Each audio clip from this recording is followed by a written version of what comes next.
Hello, my name is Abigail Duff, and I'm going to be talking about Japanese business culture today. There are some key differences between Japanese and American business culture. It starts with communication. Direct versus indirect communication are two very different styles of communication. Japanese communication is more indirect, nonverbal signs. They don't like confrontation, and they'd rather have harmony within their people. Direct communication is an American style of communication. They don't mind confrontation. They're right to the point, direct, and they value clarity within communication. Another important key to Japanese culture is first impressions. First impressions are a big deal in Japanese communication. Seniority, meaning as in when you're going to meet a group of people, it's important to introduce yourself to the oldest person or the highest ranking person. They value the hierarchy, which we'll talk about in the next couple of slides. Another important thing to remember is business cards. They value business cards.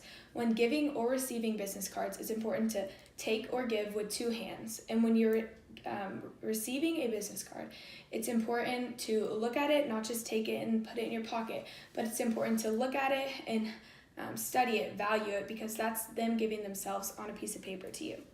Another important thing is to remember is bowing. So when you're making an introduction, it's common, a traditional thing for Japanese, to bow when first meeting somebody. So just kind of take cues off of what they are doing. Another important thing to remember is to always be on time. They value being on time. Meetings may run a little bit late because of indirect communication and other things we'll talk about later, but it's always important to first be on time. As we talked about on the earlier slide, hierarchy, they very much value hierarchy. It's important to know who maybe the upper level managers are versus the lower level managers are, especially when going into a meeting and introducing yourself at first. Also a key difference is individualism versus collectivism. American culture is they value individuals.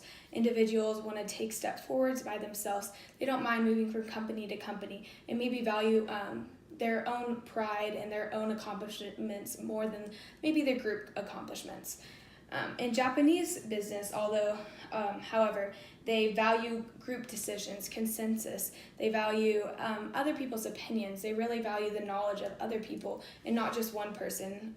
Maybe like in an American business, one person would make a decision. That's not how it is in Japanese business. Also, whenever you're going to give praises to anyone, it's important to give praises to the group, not just to an individual person. It can not only embarrass them, but it can also seem rude to the group to call out one person. It's important to give praise to the whole group for what they accomplished together. Another important thing is like during meetings, whenever you walk in, it's important not to just take the first seat. It's important to listen to where they direct you because they have assigned seats for where people are supposed to sit. Say if you are a customer and you're going to a meeting, they would probably sit you next to the head of the table to show importance. It's very important not to just walk in and sit down. Another important thing to remember is small gifts are very much appreciated when first meeting somebody. It's important just to maybe get them a small gift to show that you know their culture and that you value their culture and communication.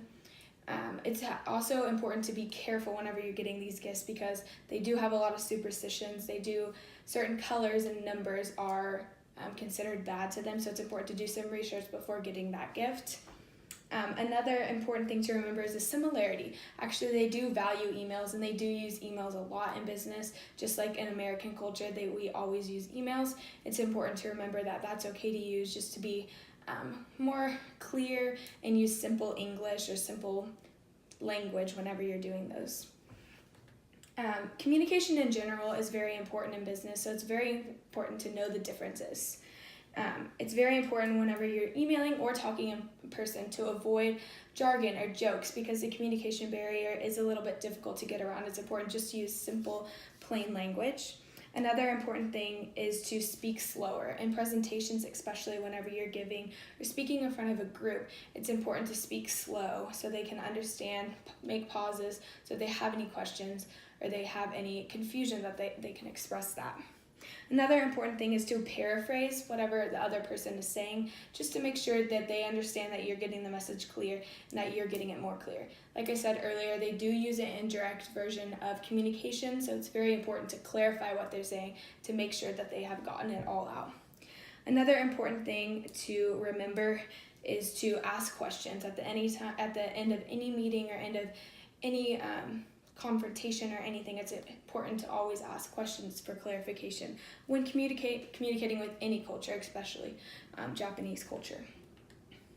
And then some other things to remember about communication in Japan is that they value silence. Instead of maybe arguing during a meeting when things get high tense, they value silence. They will sit in silence to ease the tense, and there's sayings that say the first duck to speak is the first one to get shot. So that's important to remember, that silence is a sign of intelligence, of knowledge,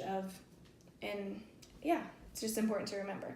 Also, they're very relationship oriented, so be prepared if you're in a meeting with somebody of Japanese culture. They will spend time to get to know you, that they value relationships, not only with their customers, but with their employees, and they're just very relationship oriented culture.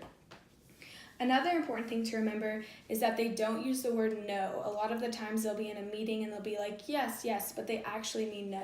And it's important to remember that they are an indirect communication culture, so they do not like confrontation. So sometimes they will not say the word no when they actually mean no. So it's very, very important to clarify and make sure that they are being direct and that you have to ask them questions. Culture. I hope that you learned a couple new things and that you can take away a couple of things that I have said about Japanese culture and communication. Thank you.